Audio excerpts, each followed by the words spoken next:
Alright guys, we're going to look at factorising trinomials here. Let's look at an example. Alright, let's look at x squared minus 3x minus 10. Okay, the factors of 10.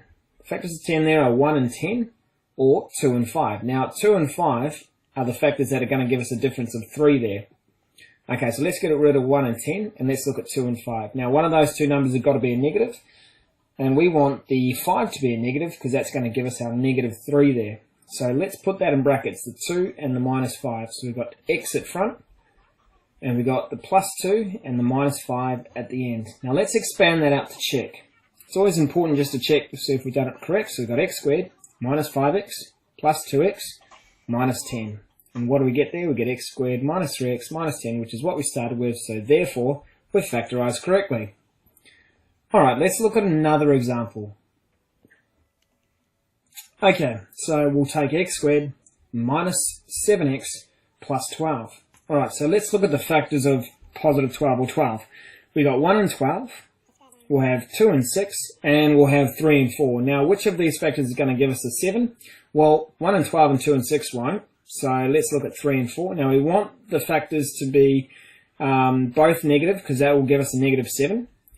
And negative times negative will also give us a positive 12. So in our brackets there, we're going to have x take 3, x take 4. Now let's check this out to see if it works. We get x squared minus 7x plus 12. So it does work. It's factorised correctly. Okay, so let's look at another example. 2x squared plus 8x subtract away 10.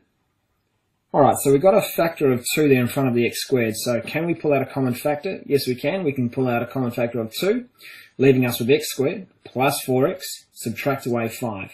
Now let's factorise inside that bracket there. Factors of 5 would be 1 and 5. Now 1 and 5 is going to give us a difference of positive 4 by making our 5 positive and our 1 negative. So in our brackets here, we want x plus 5 and x take 1. Now again, we can check this by expanding it out. So let's look at x squared plus 5x take x, take 5. Simplified, that is x squared plus 4x take 5. Now remember, we've got that 2 there, so don't forget that.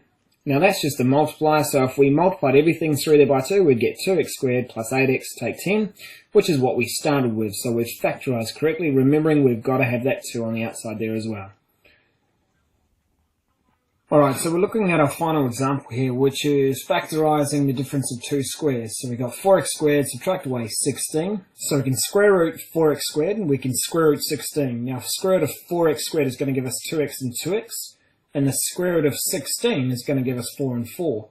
Now, all we simply do is we have a plus and a minus there in the brackets, and there we are, we're finished.